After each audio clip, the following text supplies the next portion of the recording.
Good morning, everybody, and welcome back to a very special podcast. This is the podcast in which we talk about all of your favorite TV series from yesteryear and then discuss them over a glass of wine. I'm Patrick M. Dunn, and I'm joined here, as always, by Kat Halstead, the author. Hello, everybody. And welcome to this is our kickstart to the Halloween season when things get a little boozy. B-O-O-S-Y. Is that a word? Yes, it is our anniversary. We're back for Here Comes the Boo. Oh yeah, it's our how many years have we been on the air? This is our 4th year doing Roseanne. We are kicking off our 4th year. We've done 4 Roseannes? This is our 4th Roseanne. Oh yeah, because the episode's called Halloween 4. I should have picked up on that. Sorry. I feel like we've done like 11 Halloween Roseannes. To be honest with you. I'm just going to throw that out there. We are starting our 4th year, our 4th season, if you will. Yes. So if you're new to the world of a very special podcast, we've been doing this for... When did we start this? 2014? Yeah, that sounds like right. I'm not good at math. So we've done this for 3 years. This is the start of our 4th year. Okay, it makes sense now. Sorry. I'm not a mathematician.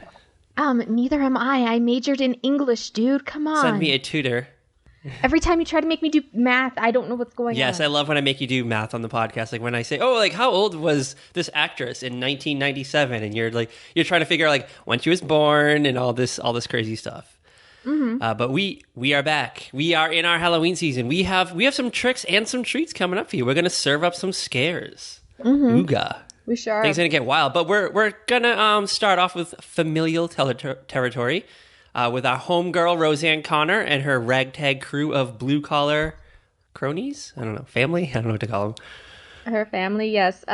This is a very special podcast tradition that we cover a Roseanne episode because she is the queen of the Halloween episodes. All those Halloween episodes you enjoy now, like the Brooklyn Nine-Nine scavenger hunts they do, or anything where there's just like full-on Halloween for a whole episode, you really have Roseanne to thank for that, for making it a mainstream concept. Yes, she made it acceptable for a show to do a Halloween episode more than like once or twice. Yeah, I mean, I think in the past you used to get like a Bewitched Halloween episode maybe, or I think the whole show is just Halloween themed. I don't even know. It would be like you might get a Halloween episode if that episode aired on Halloween. You had a 1 in 7 chance of that happening, I guess. And even then, just a random, like maybe there's a kid coming to the door trick-or-treating. Just as Snoopy? Or whatever. Whatever was hot back in the late 60s. Or like just Dracula, to be totally lame. Like the Bela Lugosi Dracula. Mm-hmm. All right. I'm going to pose a very serious question right now. What are we going to do when we run out of Roseanne Halloween episodes to talk about? There's a whole plethora of home improvements. Oh, so we can just reboot with Home Improvement? We still have a few years. But, I mean, it'll come out quickly. We're already in our 4th season. I feel like we just started doing this garbage yesterday, to be honest with you.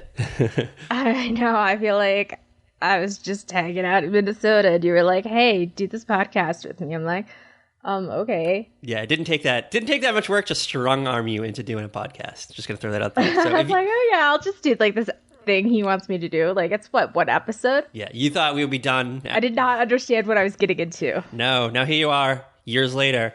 It's like 6 a.m. where you are, and you're talking about a Halloween episode from Roseanne that aired in 1992. Yeah, what is my life? For the 4th time. Yeah, what is my life? All right, another thing. I just realized this maybe like 3 days ago. So Roseanne is coming back in early 2018 in a few months. We're a few months away from new Roseannes. I know. How crazy is that? Like Whitney Cummings, I guess, is like... How crazy. Is an executive producer on this. She's like tweeting pics of like her on the Roseanne set, and it's getting me giddy for this because she's coming back with a vengeance. It's like my head is having trouble wrapping around all of it because I'm still barely like wrapped around the fact that Will and Grace premieres tomorrow night. Oh, really? Yes, tomorrow. So probably the day this episode goes up. I think I'm 99% more excited for Roseanne than Will and Grace. But I feel like Will and Grace has gotten more press, but because it's also premiering sooner. I just realized one thing, though, about the upcoming Roseanne season. We're probably not going to get a Halloween episode. No. No, probably not. I wouldn't even care if she just threw out like a random Halloween episode in like March. I'd be okay with it. I would totally be cool with it. Oh yeah, I'd totally be down with it. What was it, that thing I was watching, that show from ID channel I binged? Murdering Moms or something? Yes. That Roseanne hosted? Yeah, shout out to Murdering Moms. I was like obsessed with it like one weekend, and I just watched like the entire like 16 episodes or whatever. You thought you were just going to watch one episode. Next thing you know, it's 16 hours later. It's like 4 a.m.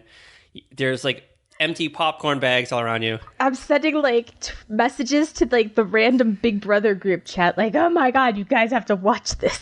You never like fully explained that Roseanne was in it. So you just kept talking about like Murdering Moms, and I'm just like, I don't know. I'm like, are you watching Serial Mom with Kathleen Turner? Like, what's going on? What's going on in Kat Halstead's time zone? And then she's like, and then you like sent her. I'm like the worst about explaining stuff, apparently. Then you sent like a random ass picture of like, I don't know if it was like a picture of Roseanne or like starring Roseanne, like in written down, and I'm like, wait, what the fuck are you watching? Like, what have you brought me into? It was probably like a boomerang of Roseanne. I think I put one on my Instagram story. Oh, you did the social media tour of Murdering Moms. Yeah, I did the social media tour. I'm like obsessed with the show. I feel like they should be paying you $15 for doing that. The people at Murdering Moms.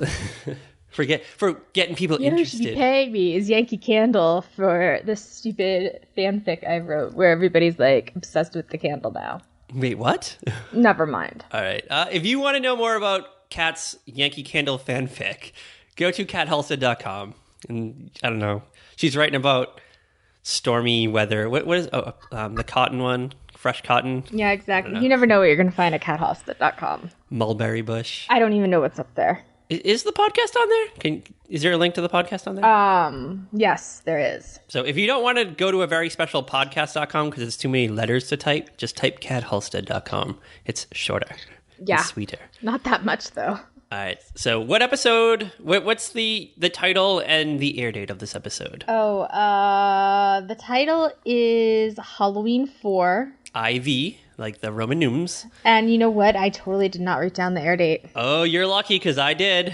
You know I'm on that shit. I was like, Patrick's on top of this. Yes. So I have like a post-it note of notes because I like know this episode so well. Oh, I know exactly.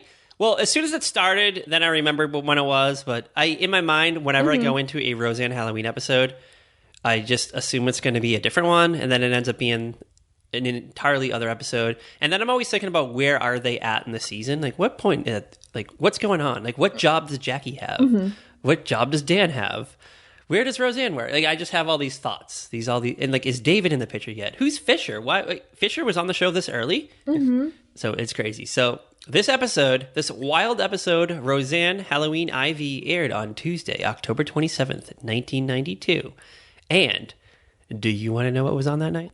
You know I do. You itching? You have a little Tuesday night itch? I have got a major Tuesday night itch.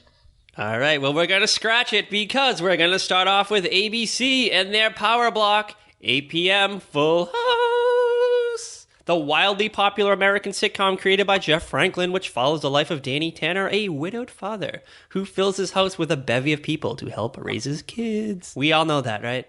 Yes, we all know that. We've done it on the podcast. Yes, Stephanie's Wilder Ride. DJ was not as lame on the actual series as she is on Fuller House. DJ was always lame because tonight's episode, you ready for what was on this night for Full House? Oh, God. It was the episode titled Educating Jesse. Do you know it from the title?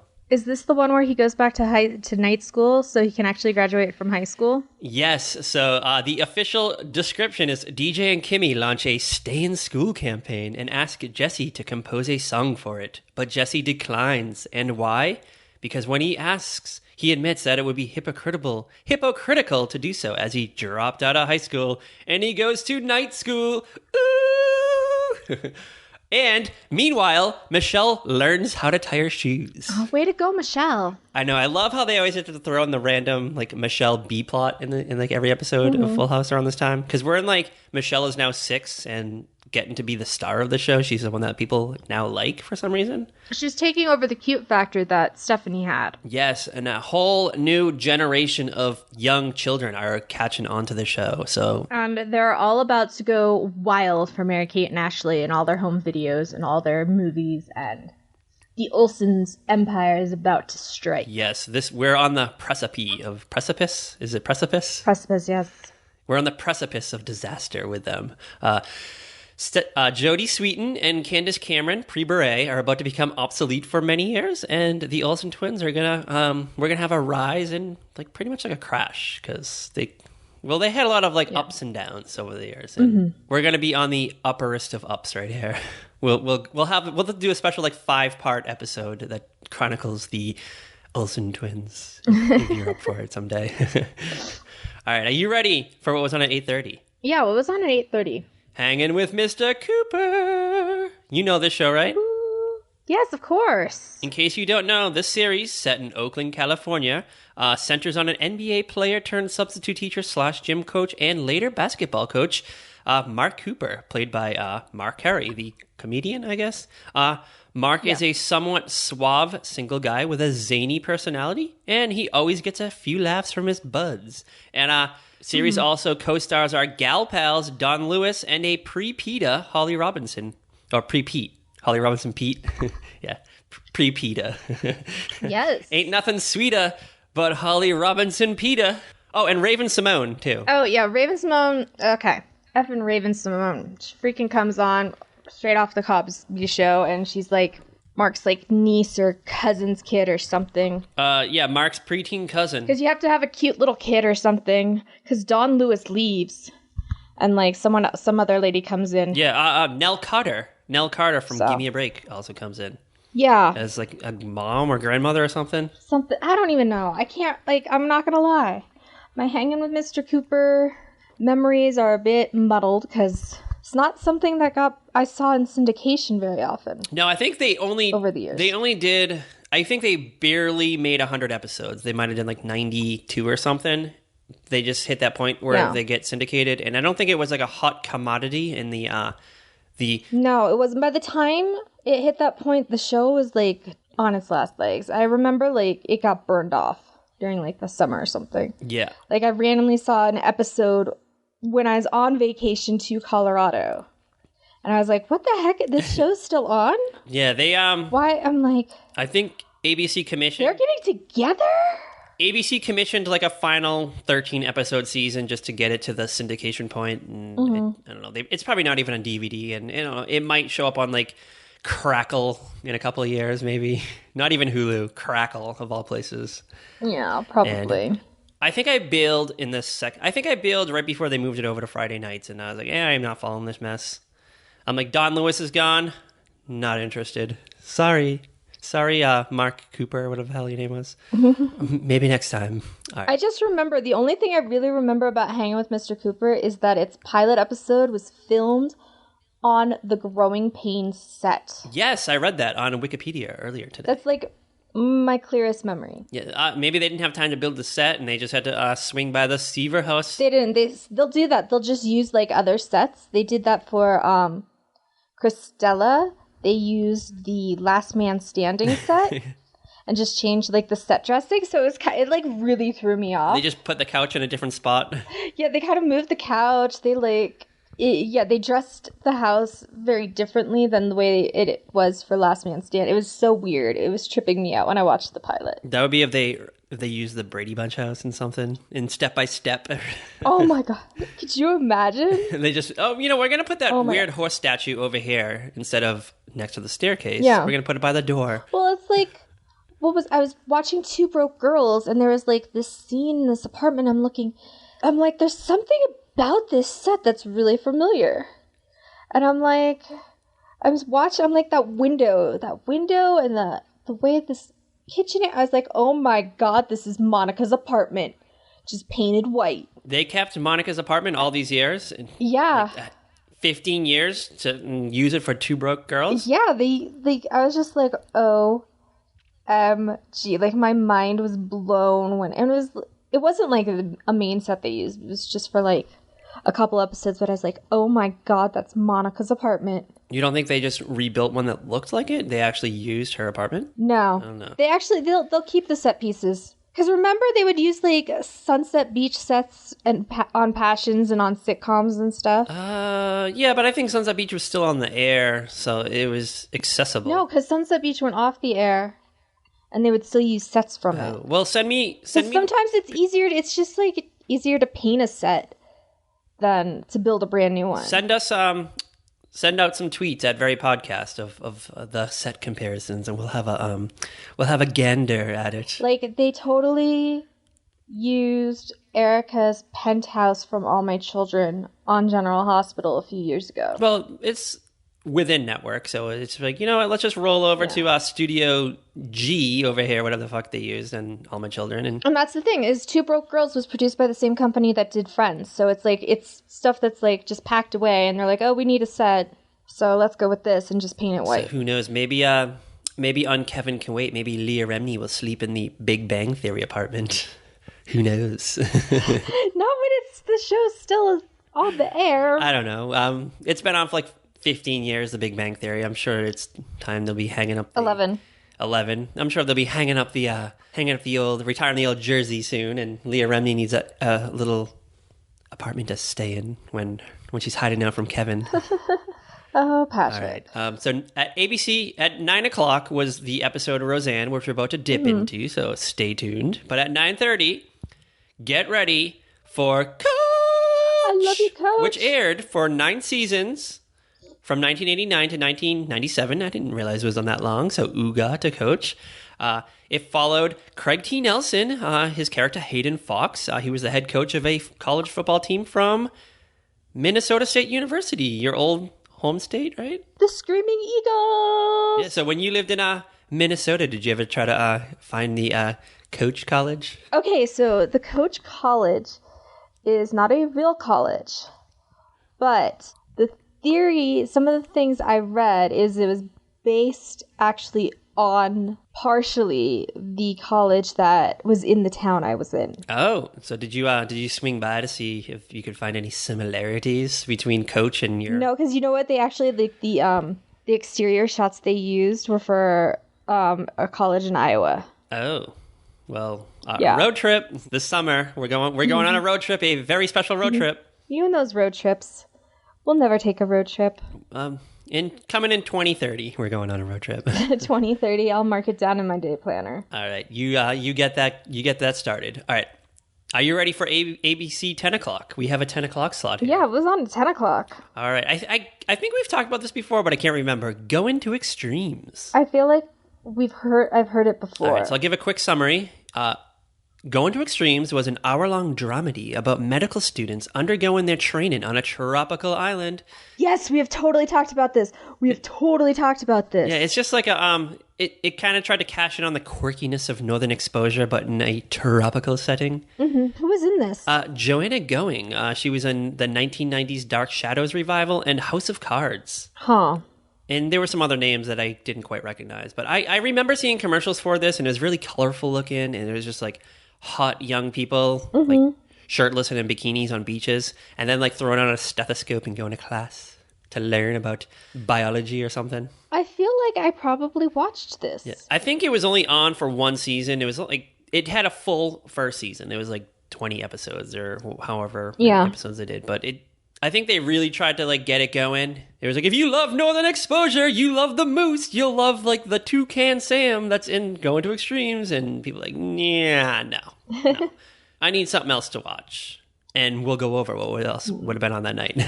Okay. All right. CBS. Are you ready for... Okay, what else is on? CBS 8 p.m. Yes. Hit me with it. All right. I'm going to tell you about the series that taught me it was never a good idea to run with scissors because you might accidentally impale your siblings. Rescue 911. Okay.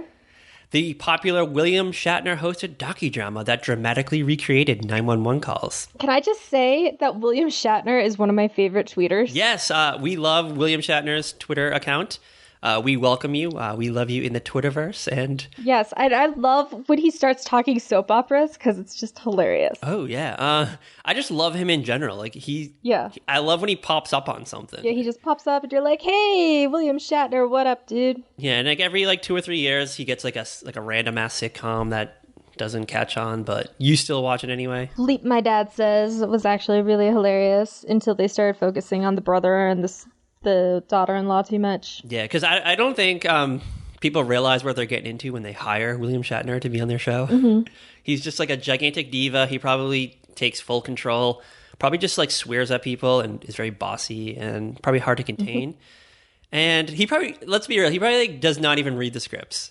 He just shows up and just starts talking to the camera. He's just William Shatner, and you just go with it. Yeah, and they're like, no, this is not what the show is about. And he's like, no, it is now. And I mean, the chemistry between William Shatner and James Spader is why Boston Legal was as amazing as it was. Yes, shout out to Boston Legal. I wish that show was on for 1,000 years. I'm due for just like a full-on binge of that show. Like, I never watched the show it spun off from. What was it? The Practice? I think I watched a couple episodes Spader was on. Yes. I definitely watched a few episodes of The Practice, the ones that crossed over with Ally McBeal.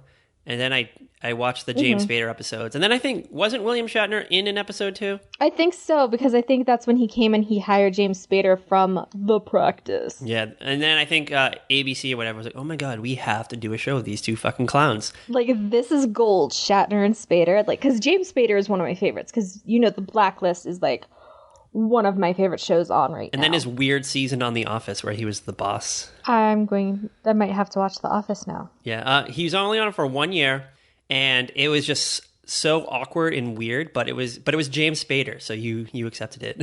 So it makes sense in a weird way. Yes. He's like Michael Scott minus 1,000, but plus 1,000 because it's James Spader. So it evens out. It evens the playing field. Okay. Are you ready for CBS 9 p.m.? Yeah, what was on at 9? We're getting a CBS Tuesday night movie. The President's Child. Ooga. You ready for this? I think I've seen this one. All right. So this is about a man named James Guthrie. He's a candidate for the presidency of the United States. 8 years prior to the movie, he fell in love with a woman named Elizabeth. And I guess flash forward 8 years, she's a famous reporter. What Guthrie... Yes! I've seen this! What Guthrie doesn't know is that Elizabeth had a son with him. I guess it's during the campaign, and they're trying to keep the scandal under wraps, and it's a shit show. And Elizabeth is played by Knots Landon's Donna Mills. Yes, I have 100% seen this on Lifetime. And the guy that plays the president, James Reed, he was on Days of Our Lives. Do you know someone named Clyde? Are you familiar with Clyde? Oh, James Reed. Okay, James Reed is one of the sexiest men ever. Okay. Yeah, so James Reed, if you're listening to this, tweet us at Very Podcast, or actually tweet Kat DVS. She wants to go on a coffee date with you right now. Okay, so James Reed was he played the dad on Charmed. Oh yeah, he was the Hallowell and patriarch. Yes, and he was in the TV miniseries North and South. Oh yeah, all three of them with Patrick Swayze. Yes, and yes, oh my god. Sorry. Yeah, we're gonna have to pause for 10 minutes while Kat just takes a breather. Shut up. Who played? Was Finola Hughes the Hallowell sisters' mom on Charmed? Yes, she was. Oh, shout out to my Finola girl Hughes. Anna Devane. Yeah.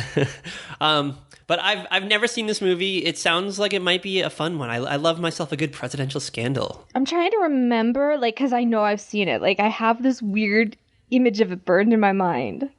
I don't think it was the greatest one, but I feel like if this scandal happened in real life right now, it wouldn't matter. But 1992 terms, this is it would just be another but day. In 1992, this would have been the White House is on fire kind of situation.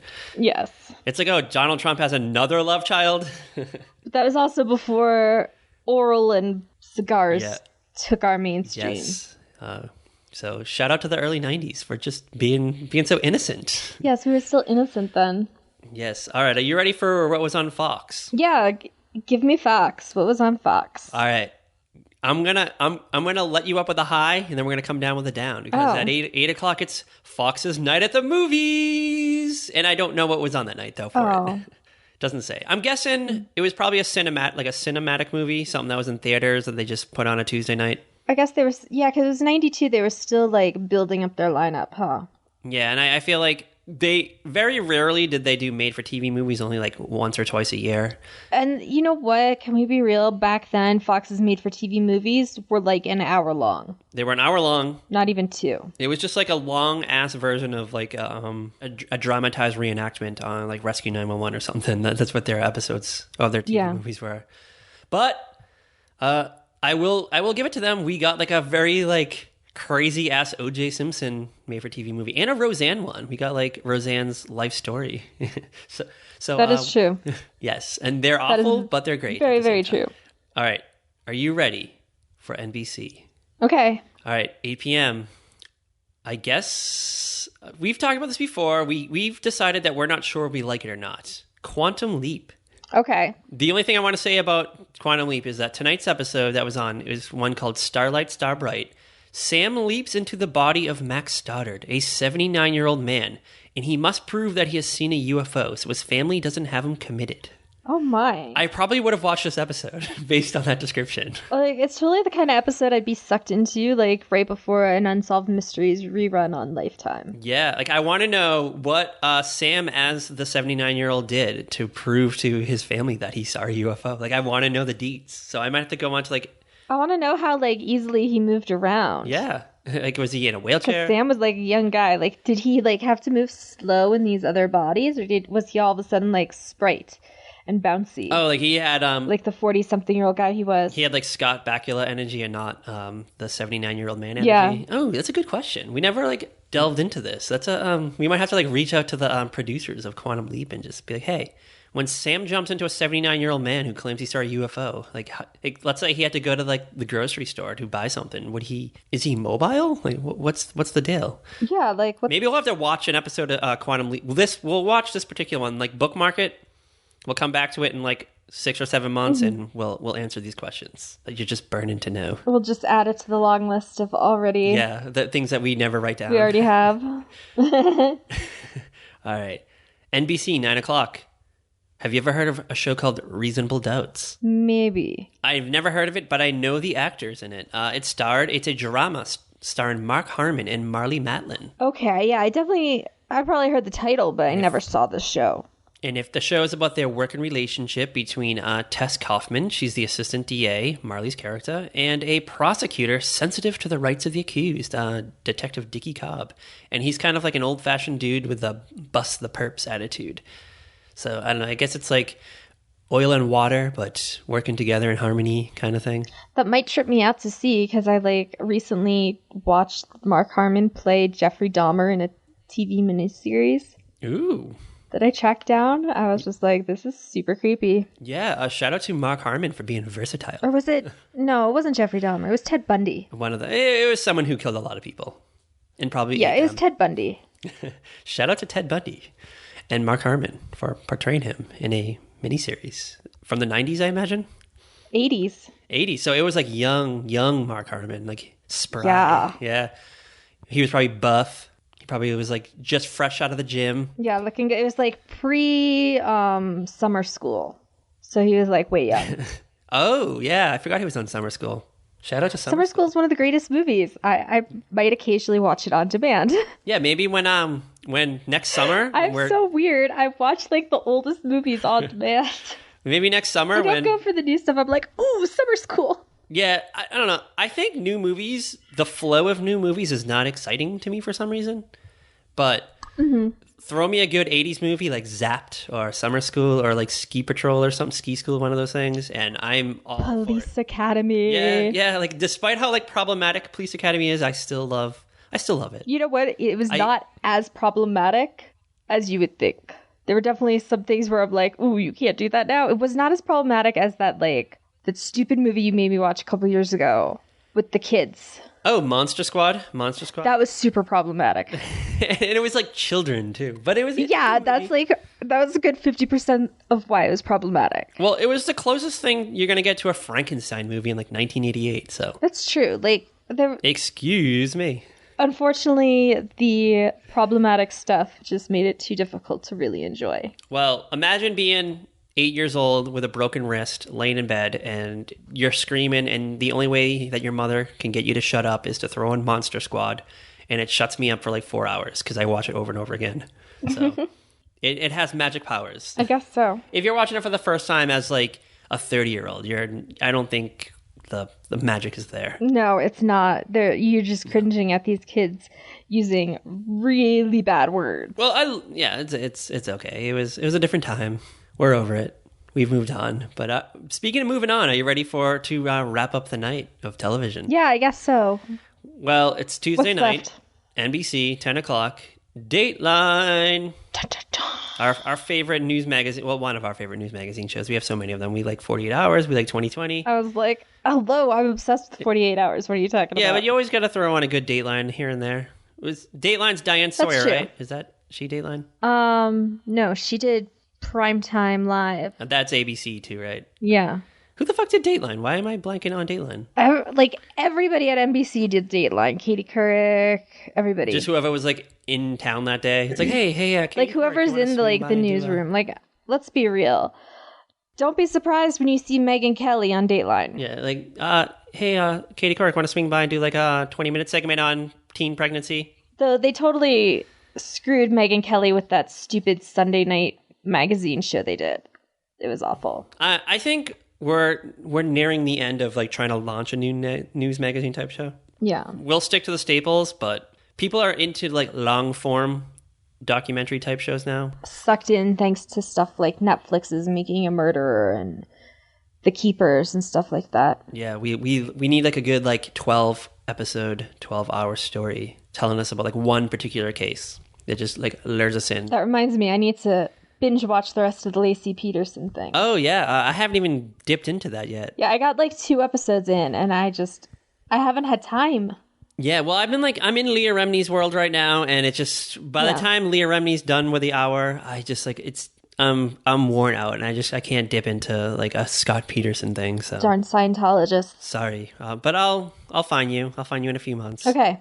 But that's that night of television. Are we ready to go back to Lanford, Illinois? Always. Yes. So we are back. The show opens. We're in Roseanne's bedroom, I believe. Yes, we're in the bedroom. And she's on the phone with Becky. This is the point in the series where Becky has moved out with Mark. Yes, Becky ran off with Mark. They got married. They moved to Minnesota. I guess there was some backstage drama with the actress, Lacey Goranson. Yeah, she like wanted to go to college or something. I don't know. Yeah, I just trying to remember all those like issues at National Enquirer that I read and what they said on the cover. There were so many issues behind the scenes at Roseanne, though. Yes. Writer number 3!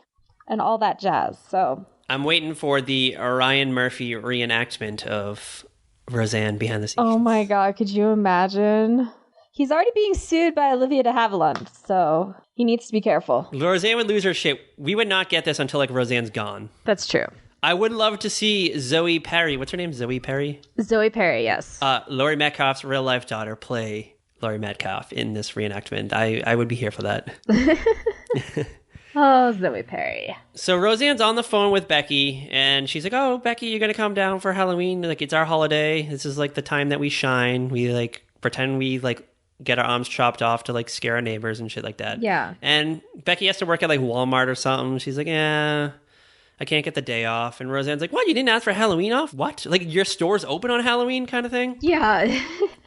Because in Roseanne's world, Halloween is like the high holiday. Yeah, it's the holiest of days. It's Christmas, New Year's, everything, birthday rolled into one. She lives for Halloween. As we learned the previous 3 Halloween episodes, this is her day. Mm-hmm. And her loved one's not going to be there. Becky just is like, you know what? Mark just got a new job. I just got a new job. We can't ask for time off yet. I can't like drive all the way down to fucking Lanford. Yeah, we can't just drive to Illinois for like Halloween. Like, come on, Roseanne. Like, if it was Thanksgiving, maybe Christmas, and even then, they don't make it home either. No, well, they live in a trailer, right? No, I think when they're in Minnesota, they live in an apartment. I'm guessing they probably can't afford the gas money to get down there or something. Yeah, they probably can't afford it because they have no money. She's a high school dropout, and so is he. Yeah, so they're like, what, like 18 years old in the show right now? She's 18. He's like 20-something. He's old enough to drink. All right, he's probably 21. No, because actually he's older. He's probably like 23. Oh, she likes him older. Becky likes the older guys. Yeah, that was part of the problem, was that Mark was so much older. Yeah, that's Roseanne's beef with Mark. So Roseanne's bummed. She's not quite feeling Halloween this year. she's just not. It's gone. Whatever like Halloween spark this woman had is gone, and it's kind of like freaking everybody else out. They're like, oh, is this part of your big prank? Is this part of your big prank, Roseanne? Yeah. And they're trying to get her out of the funk, and it's just not working. Yeah, because we cut to the kitchen. Jackie is carving a pumpkin. She's kind of like, Darlene walks by and she's like, you know what? We need to like get your mom out of this funk. Darlene's not really into it either. She's kind of like has lost a Halloween bug too. Like we've even seen that in the last 2 episodes of Roseanne, the last 2 Halloween episodes. Right around the time Darlene started to date David. Is David in the picture on the show at this point? I can't remember, to be honest with you. I think yes. He's just not in this episode? Yeah, he's just not in this episode. He wasn't important enough yet. Yeah, so Jackie tries to coax Darlene into helping her. She's like, even offers to pay her $20, and Darlene's, oh yeah, $20 is $20. So then Roseanne comes in and she's still bummed, and like Jackie does like her first prank, and she she's reading like pretends to be reading a newspaper talking about a story that happened like in a nearby town. Like they found a bunch of body parts in like a cornfield, and it might have been accidentally put in the food. As Roseanne's pouring a bowl of like cornflakes, and like a fake ear falls out, and instead of like shrieking and screaming at it, Roseanne just like is like, she shrugs her shoulders, she throws the air on the table, and she's like, all right, whatever. Then Dan comes in and he pretends that the garbage disposal is clogged, and he's like putting his hands in there to unloosen whatever, and he asks Jackie to turn on the light, and Jackie flips the switch to the garbage disposal, and it makes it seem like Dan's got his hand chopped up in there, and Roseanne's just, she didn't even look up from the table. She didn't even bat an eye. She's just like, eh. Yeah. I know what they're doing, and I just don't give a damn. Yeah, I'm gonna go file my nails and watch Oprah. Shuffles off to the couch. She's like, oh, these cornflakes are bland, whatever. And now it's Halloween night, I guess. It cuts forward to a couple hours later. Yes. And she's laying on the couch. The doorbell rings, and like some trick-or-treaters come up, and they're in like shitty costumes. Yeah, they're not in like the normal like TV trick-or-treater costumes, which I kind of appreciate. You know what I mean? Yeah, Roseanne's doing that, like, oh, you guys are scary. Here, have some candy. And she just throws like a bunch of fucking candy at them, goes back to the couch, lays down, and kind of like drifts off. And the doorbell rings again. Well, you're forgetting that everybody's going to the lodge party. Oh, yeah. So they're going to the lodge party. Dan's really upset because he put like a lot of effort into their costume. And then he's going to have Jackie wear it with him instead of Roseanne. Yeah, so it was a two-person costume of Marie Antoinette. Yes, it is an amazing costume. Yeah, so basically Dan is standing in like the dress part, and her head's chopped off, and then Jackie's like on the side, and it's supposed to be Marie Antoinette holding her head. Yes. So they're side by side, and they have to like walk together at the same time. And it's this very ornate, detailed dress that probably cost serious bank that they don't have. Yes. Like this is why the Connors have no money, because it goes all towards these Halloween costumes. Yes. So it's this crazy ass costume. Like I want to see like deleted scenes of Dan, like how he put together, like did he buy this costume? Did he make it? Did he have it like commissioned to have it made? Like what? He made it. He 100% made it. Like he can sew, and this is what Dan spends like months in the garage doing. He's not working on a boat. He's working on Halloween costumes. So he's like a seamstress, like a low-key seamstress. Well, I'm sure Roseanne did stuff too. So she probably still had the bug, like it was probably August, and she's working on it. Yeah. Or what? So okay, so well, this is what I figured out. So Roseanne's probably doing like the dressy part, like the seamstressy stuff, and then Dan's probably involved in like the gory aspect of it. Yeah, he probably does like putting it the framing and stuff, because there's framing for it, because he has to build the neck and the and all that, and build out the skirt and everything so they can actually get into it. So he probably does that, and then Roseanne probably does like the seamstress stuff of like the fabric and whatever. Yeah, she probably rolls by like a Salvation Army, looks for like an old ass prom dress or something. I don't know. Yeah, exactly. And then like Dan goes in and does like all the gory final touches. And voila, they have a Halloween costume. So yes. So Dan is very saddened that he has to go to the lodge party with just Jackie, and with Jackie instead of his wife. Yeah, so who's like hanging at home, just like handing out candy. Like, this is not Roseanne at all. Yeah, she's in her sweats. I'm still confused, like, who hands out the candy if they're all at the lodge party, though? I always got the impression that maybe, like, Becky stayed back, or Darlene, like one of those two, because they probably had trick-or-treat early, because I feel like trick-or-treat was, like, an early thing, like 5 or 6, and then Darlene and Becky probably went out after and did, like, shenanigans. Yeah. Like, teenage shenanigans. This does have one of my favorite Darlene costumes, and it's a shame we only see it for, like, a couple minutes. Yeah, what was she? She was, the girl from the birds getting attacked by the birds. Oh, that's what that was. Okay. Yes. Yeah, well, like, Darlene always has, like, pretty cool costumes, but you, like, every year you only see him for maybe a minute. Yeah, it's like, oh my gosh, that's all we see is, like, a minute of Darlene's costume. And then DJ was Hannibal Lecter. Oh, yeah, he even, like, drops the Hannibal Lecter line. Yes. So what was that? I want to eat your liver with fava beans and Chianti. Some fava beans and Chianti, and a nice Chianti. Yeah, and he's in that, like, stretcher thing that they push him, Hannibal Lecter, down on. Yeah, he's on, like, the dolly, the hand truck or whatever. So he must have been, like, fresh right off of Silence of the Lambs coming out. And you totally know that's a costume Roseanne picked for DJ. Yeah, because what did he want to be, like, a previous year, like a princess or something? Yeah, the year before he was a witch. Oh, that was it. Or no, that was 2 years before. Oh, no, he was the Alfalfanator the year before. Yeah, and then the year before he was the witch, and Dan was upset because it wasn't manly enough. And the year before that, he was a ninja answering the door. Yes, with the famous voiceover, the House of Horrors voiceover. Yes. Roseanne's in her sweats. She's laying on the couch in between trick-or-treaters, and she just kind of drifts off into sleep. And this is where the show, like, flips over into a dream sequence. We get a little Dickensian ghosts here. It's basically a Christmas carol, but a Halloween carol. So there's a ring at the door.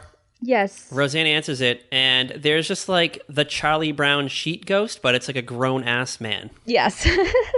It's the ghost of Halloween past. I almost said Christmas past. We're probably going to do it like 100 times in this episode. Yes, it was the ghost of Halloween past, and he was there to show Roseanne, like, that she has always had the spirit of Halloween. Yes. The spirit of pranking people. And it, like, takes us back to, like, baby Roseanne, like, freaking out her mother Estelle in the crib on Halloween. Like, she's a baby and she was screwing with her mom. Yeah, so as a baby Rosie pretended to be choking. Yes. And Estelle freaks out and she, like, runs off to, like, grab her husband or call 911 or something. And then you hear, like, a baby Roseanne laugh. Like, the evil Roseanne laugh, but done by a baby. And it was the greatest thing. It is. It's one of the best things ever. And then they, like, get little girl Roseanne and Jackie, and she's, like, trying to get all the candy from Jackie. And little Roseanne is played by Michael Fishman. And little Jackie is played by Zoe Perry, who is Laurie Metcalf's daughter in real life. That was Michael Fishman doing Roseanne? Yeah. What? That just blew my... I did not pick up on that. That's what I read. I mean... It just... That sounds right, though. It just looks like a miscellaneous chubby girl to me. But I guess, like, you know what? I don't know. Maybe I'm wrong. Maybe I need to go and reread the IMDb. Michael Fishman does have, like, chubby cheeks, though, so it could have been him, maybe? Yeah, I feel like it was... I feel like I'm right, though. I don't know. Well, if anyone knows the answer to this, tweet us at Very Podcast and tell us who played 9-year-old Roseanne in Halloween 4 episode of Roseanne. So, yes. But I love Teenage Roseanne. Teenage Roseanne was a wild time. So... Yes, Teenage Roseanne. This is like... Oh, I love this moment. So we get actress Sarah Rue from Popular and some other, like, random sitcoms of the... Less Than Perfect. The show with Reba called Malibu Country or whatever. And Impastor. Yeah. On TV Land. Which is, like, a fabulous show. And I really am ready for a season 3. Because I love that show. So... Sarah Rue plays teenage Roseanne. I guess Roseanne is going as Ginger from Gilligan's Island. Like, if they never got off the island. So she, I guess, ate a lot of food and put on a little weight. She's just like, she's got, like, the hot, like, sequined dress that Ginger would wear. She's got, like, a life preserver and, like, seaweed looking stuff, like, draped over her. It's actually, like, a brilliant costume. It is pretty good for, I don't know, early 70s. Yeah. And probably poor-ass teenage Roseanne to design and make. Yeah. And then this other teenage girl will come, and she's like a skinny blonde girl, and she's with her date, Dan Connor, of all people, played that guy from ER. What's his name? Like Abraham Ben Ruby or something? Yes, who is also on Parker Lewis Can't Lose. Oh, yeah, he's that tall, goofy guy. He plays young Dan Connor. He's just like this 8-foot tall, husky man. He was like Fred Flintstone, maybe? I don't know. He was some type of caveman. Yeah, I think he was just generic caveman. Generic caveman, like the Geico caveman. Yeah. Even though it wasn't in existence yet. Exactly. So they're standing in front of like the apple bobber barrel, and Roseanne's like, "Oh, like you should put your face in the apple and like bob for an apple." And the teenage princess is like, "Oh yeah, I'm sure. Like I'm up for it." So she puts her face in there. Little does she know is that Roseanne filled it with like blue food coloring. Yeah, she's like. It's very thick, so it looks more like blue paint, which just leaves me like so many questions. Like, how are these apples not covered in blue paint? It's so weird. Yeah, it looks like mashed up blueberries or something. I don't know. Yeah, it's very. It was one of those TV things where I'm like, how did nobody notice that the water is like super blue? Well, maybe they were in like because the room looked kind of dark. Yeah, it's supposed to be like the dance, so it's dark. So maybe nobody figured that out. Yeah, and she probably really didn't look down because she was just too busy infatuating over Abraham Ben Ruby as Dan Connor. So then Roseanne suddenly like wakes up on the couch and she's like, "Oh my god, it was all just a dream. That was a weird ass dream. I ate too many bonbons and I probably had like a weird sugar dream." And then there's another knock at the door and it's like a giant candy corn. Yes, it's like giant candy corn. Like she's just like, "What the heck?" He's like, "Candy corn, it's a symbol of Halloween." And she's just like, "Bitch, please." And he's like, "I want to take you to Halloween present." And then she's like, "I ain't leaving this fucking house with you." Like, no way. But she does anyway. Yeah. And the ghost of Halloween present takes her to the lodge party, which is where we see... Yes, the lodge. We see Dan and Jackie's amazing costume. Yes. We see like the whole gang's there. Like Crystal's there. Sandra Bernard's there. Everybody's there. Yeah, everybody's there. I am blanking on the other character names, but yeah, everybody's there. You know, Crystal's running around dressed as Peter Pan with the joy buzzer. She's like, "It's a prank. You know how Roseanne does pranks." And everybody's like, "Yeah, okay, Crystal. You suck." It's like, that's really lame. And Roseanne's all like, she's kind of like invisible. She's watching this. And they're all like, "Oh, I miss Roseanne. You know, she always made Halloween fun. This is her time." So she's starting to feel bad. But then Crystal's like, "The only thing I don't miss is her pumpkin spice cookies." Her pumpkin cookies, yeah, like... God, those were awful. And I'm sorry, okay? I just don't think a pumpkin cookie would be good. I can't really see Roseanne making pumpkin cookies for some reason. I feel like she'd be focused more on a prank. Like, I feel like she'd be focused more on a prank than making cookies. I can't either. Maybe that's that too. Or she just store buys them and then puts them in like a... Maybe that's why the cookies are so bad. Like takes them out, microwaves them so they get like soft, and then puts them in like a little... carry case so it looks like that she cooked them. Mm-hmm. You know, like I've totally done that before. I mean, I know pumpkin bread. Heck, I made pumpkin bread the other day. Pumpkin cookies just don't... No. I don't know. Maybe we'll make a pumpkin cookie and we'll put it on our Pinterest board. Maybe. I haven't even tasted my pumpkin bread yet. All right. Well, we'll work. Well, Kat Halstead, go to averyspecialpodcast.com. She will have some Roseanne treats on there. Mm-hmm. We'll find Roseanne's recipe and we'll throw it on the website. And I don't know, tweet us at Very Podcast and tell us it was good or not. We'll get the pumpkin bread recipe up. Yeah. So right before the ghost of Halloween present is about to take Roseanne back, she's mad. So she like just wants to yell out. So she like shrieks like Dan's name for some reason. Yeah, because everybody's like talking crap about her. Even Dan, he's like, "Try being married to her." Oh yeah, because the ghost is like, "Oh, like, see, everyone's like, they're saying good stuff about you, but they're also saying bad stuff about you." And Roseanne's like, "My Dan would never do it." But then he says that line, and then she yells his name like really loud in that traditional like Roseanne screech. Dad! But you just see, and you get like a shiver from Dan, and he's like, "Oh, I just got the chills." Yeah, you get that like, what the heck just happened kind of thing, and it's amazing. Then we get to cut to the future, the ghost of Halloween future. The future is scary, people. It is like scary AF. We get Roseanne if she turned into like Mrs. Roper or something. not even Mrs. Rope, like this weird 1950s type sitcom mom. Just a horrible version of Roseanne. Like the worst version of Roseanne possible. Like she's giving out like toothpaste for Halloween. And the kids are coming up to the trick-or-treaters. Her hair is bleached blonde. She's wearing like this pink Donna Reed type dress. She's making game hen for dinner. Like, and she's got some weird like saying about a game hen on Halloween. It's like, what the heck are you talking about? And then that's not a thing. They're in the kitchen. Dan walks in with a suitcase and he's like, Roseanne, I'm leaving you. And then like we see invisible Roseanne. She's like, I would have left you too. Like, who is this bitch? And like Darlene's trying to pull a prank, like of chopping off her hand, and Roseanne freaks out. And Darlene's like, Mom, it's just a joke. You remember jokes, right? And Roseanne's like, does not compute. I do not compute any of that. Yeah. And then even like the trick-or-treaters are coming to the house and they're like, oh man, this used to be the cool house to come to. Yeah. It's very sad. It's very depressing. So we then wake up, like Roseanne wakes up in like a cold sweat.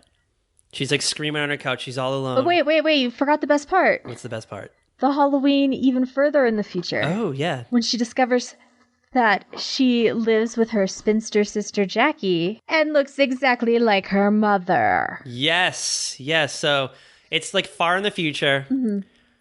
Roseanne's divorced. Jackie's still a spinster. And Roseanne's mom walks down the stairs and Roseanne's like, what is my mom doing here? Yeah. It's like, shouldn't she be dead now? Yeah, it's like, that's not your mother, that's you. Yeah, that's what causes her to wake up. And that's when she wakes up in the cold sweat. That's when she wakes up. She's all alone on the couch. Her heart's racing. She's sweating. And she's like, oh shit. She probably has like an emergency closet of like Halloween costumes. And there's a Statue of Liberty costume in there. She just throws it on. She grabs the Statue of Liberty torch, Lady Liberty torch. Yeah, she grabs like some green eyeshadow and puts it on her cheeks so that it looks like she's sort of green. Yeah, she scurries down to the lodge. She shows up. Everyone's excited to see her. She announces that she brought... They're like, Roseanne! She announces to Crystal that she has a trunk full of pumpkin spice cookies. They're not even pumpkin spice. They're just pumpkin. Oh, okay. Pumpkin, just pumpkin. This is before pumpkin spice was like a thing. So pre-today, pumpkin spice didn't exist? Well, oh God, I hate when you fucking do this. I fucking hate it. You know it existed, but it wasn't like, oh my God, basic white girl pumpkin spice latte. But... let's pumpkin spice everything. But why wouldn't she get pumpkin spice and make pumpkin spice cookies? They were just pumpkin cookies. That's probably another reason why nobody liked them, is they were just pumpkin. There was no cinnamon or nutmeg or clove. Well, it could have been pumpkin spice, but maybe they just called them pumpkin cookies because pumpkin spice wasn't like the norm in the verbiage. Exactly. Well, she shows up with just the pumpkin cookies. Just the pumpkin cookies. Crystal rolls her eye. Roseanne just does like in her head like a yes kind of thing. And then she's like, oh, hold on. Does anyone have a light? She's like, my costume is missing like the flaming torch. And everyone runs up. So Fisher lights it because Fisher's fucking trash. Yeah, fuck Fisher. Fuckfisher.com. Fuck Fisher. He lights up the torch. Roseanne holds it up to the smoke detector. Just as it's about to go off, she pulls out her umbrella and it's rain all over the lodge. And Roseanne's prank comes alive in the last minute. Like that, that wasn't like Roseanne's best prank, but for a last second prank, it's decent. Yes, it is. And you know what? I believe this is the last time we see the lodge party for Halloween. The lodge, well, it probably burned down or something probably happened to it. No, she probably got banned after that one. She flooded the lodge. They probably didn't have insurance. Yeah, because, I think we see the lodge a couple more times. Like when Crystal marries Dan's dad. They have like the party there. Yeah, like they have the wedding there or something. And like maybe like a couple just handful of times, but I don't think we see the lodge party again for Halloween. Yeah, they're like, you know what? We fucking had to spend all this money on this fucking renovation. There was all this water damage. It's like they have the party, they just don't tell Roseanne and Dan. Yeah. Well, they probably have it before Halloween, like a week before, and like they always do it at night. Roseanne has to work. Yeah, they're like, oh yeah, no, we can't do it then. Sorry. There was like mold in the carpet and furniture and stuff, so everything had to be replaced. Yeah, they probably just like destroyed the whole place. It's like, nope, they destroyed the building and rebuilt it. Fucking Roseanne. Yeah. Well, it was worth it though. It was all worth it for comedy. Yes, it was. And she'll do it again a few years later when she blows up the house. And everybody's bald. So she's always up to shenanigans. Gotta love it. On a scale of like Halloween episodes, what do you rank this one? Out of what we've done so far, it's the third best one. I think the Boo, the original one. Yes, I think that's like number 1. Then Trick Me Up, Trick Me Down. That's the one we did last year, right? Yes.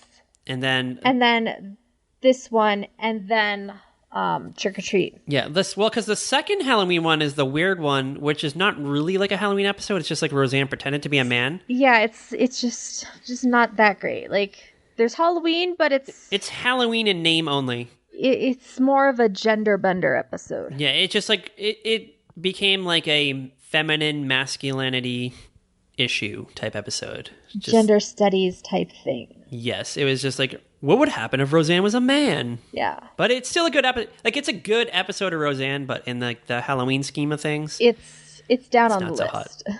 That's why I think when we got to Trick Me Up or Trick Me Down, we got like back to the basics Halloween. Exactly. We got back to like the fun stuff. Yes. So shout out to that. I think I would do that same ranking. We'll revisit it next year when we do Halloween 5. Yes. Yes, every year we will update our ranking as we add more episodes. Yes, I can't. I just want to flash forward 365 days and do it right now. Oh, let's not do that. We've missed so much insane stuff. We would miss life. So I just have to say, every year when we watch a Roseanne Halloween episode, I am always tempted. I go onto YouTube and I always watch the last 10 minutes of Roseanne just because I'm like in that Roseanne bug. Yeah. And I watch the final 10 moments of the series, and it actually makes me cry every time I watch it. Really? Yes. You don't think the last 10 minutes of Roseanne is like the saddest thing ever on television? I mean, it's depressing as anything because Dan's dead. You know, everybody's like with the wrong people. It's just so weird. I like it, but though. None of that matters anymore because guess what? We're getting a revival and Dan's alive. And I'm so curious. Like, are we going to go into like Roseanne's second book? Is that like what the new series is going to be? I don't know. Ooh. How are they going to handle the Mark thing? Yeah, I don't know. There's so many question marks above this, but I don't know. Plus we're going to get 2 Beckys. Yeah, we're gonna get 2 Beckys. We're gonna get both Beckys, and we're gonna have Darlene's kid. Yeah. So you know what? I'm down. It's gonna be wild. I'm down for like an alternate universe Roseanne. Like any form of Roseanne, I am down with. Like I need this show in my life because it's like coming home when we went back into this. Yes, it is. This is comfort TV. Yeah, I had a horrible day at work yesterday. A guy threw keys at me, hit me in the forehead, and I came home. And this episode of Roseanne just made it all better. I was like, huh. Oh my! Like, this bitch just makes all the problems go away. Like, shout out to Roseanne, and thank you for coming back into our lives. I have high hopes for this because the people who worked on like the production crew behind the writing staff behind Two Broke Girls, I saw that is Two Broke Girls is on this. So I don't know. I have hopes. I feel like if anyone could capture Roseanne's voice, it's probably Whitney Cummings and the other writers of Two Broke Girls. So very much, because I bet if I actually sat down and compared Roseanne and Two Broke Girls, you would find a lot of similarities. Yes, especially between Roseanne and Max. And I want to see what Roseanne's views on the world are today. Yes, it's going to be a wild adventure, man. A wild freaking adventure. It's been more than 20 years since we last stepped in Lanford, and I don't know, is the lunchbox still there? What's Leon up to these days? Oh my god!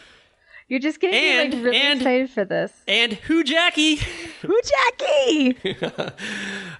We'll have to do a very special episode, like Roseanne edition when this drops. Yeah, we'll do a Getting Catty. Yeah, like a Getting Catty exclusive Roseanne. You know what? Last night I thought. Yes. I would have no problem canceling this podcast and just doing a Roseanne podcast. Dude, we're not canceling this podcast. No, but I'm just you know what? If we just did Roseanne, I'd be okay with that. Yeah. Just every week, just do a different Roseanne. But that's a future spinoff. Yeah, when we have time. We have 17 other things we have to do first. When we can do this full-time professionally. Yes. All right. Are you ready for next week? Because we're going to continue serving up the scares with Here Comes the Booze. Do you know what we're doing next week? I have an idea. I don't know if we actually picked exactly what it is. So we are going back to... You need to send me the link. All right, so we are going back to book club. If you listened to one of our episodes a few months back, we did Sweet Valley High. We went to the library. No, I'm just kidding. We just did like an audiobook that we found on YouTube. But we were going to read it, then I found the audiobook, and that just made it a million times better. Yes, and it had great voice acting. So we're going to do a Goosebumps book. R.L. Stine's Goosebumps. I found A Night in Terror Tower, the audiobook, and spoiler alert, this audiobook won like whatever like the audiobook awards are called. This book won that for the voice acting. Ooh, I can't wait. You're going to have to send me the link so I can listen to that and get my notes done. Yes. It's an hour long, so you just sit down, you'll be done in an hour. A Night in Terror Tower. That's not too bad at all. Yeah. I haven't read this since I was like in like 6th grade, so I don't know how it holds up. But anything that won an audiobook award that I've never heard of catches my fancy. Just going to throw that out there. So, where can you follow us? Where can you follow our wacky adventures? You can follow us on Twitter at Very Podcast. You can follow us on Instagram and Facebook at A Very Special Podcast. And you can find us at our website, averyspecialpodcast.com.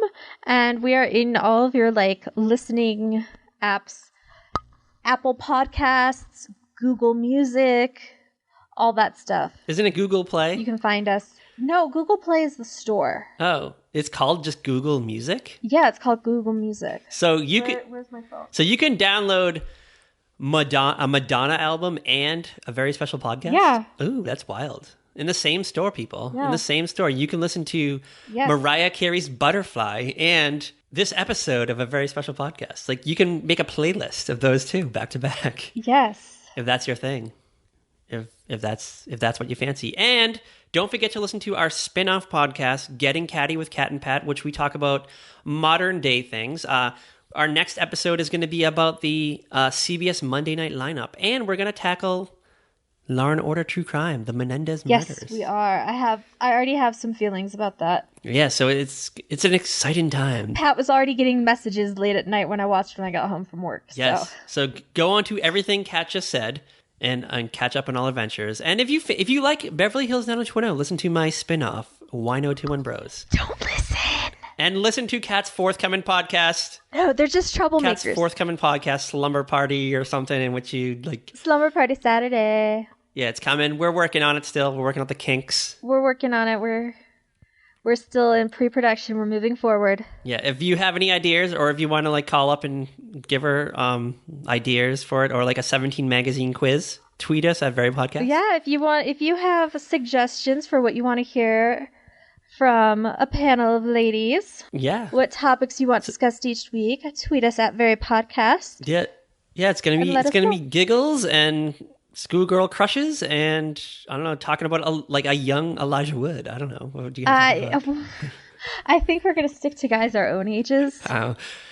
I might even say Dream Man's name and not bleep it out. Oh yeah. I was going to bring up Dream Man's dog, but because I'm in love with this bulldog, but maybe we'll save it for the spinoff. We'll save it for the spinoff. So, I still think it's hilarious. The dog and I have the same birthday. Yeah, so if you want to know who Dream Man is, follow my Twitter at Patrick M. Dunn and just look for a retweet of a bulldog and all will be revealed. So join us next time when we go to Terror Tower? I don't know. One of those. Some R.L. Stine book. I don't know. Yeah, I don't know. Some R.L. Stine nonsense. So as always. Bye! Peace.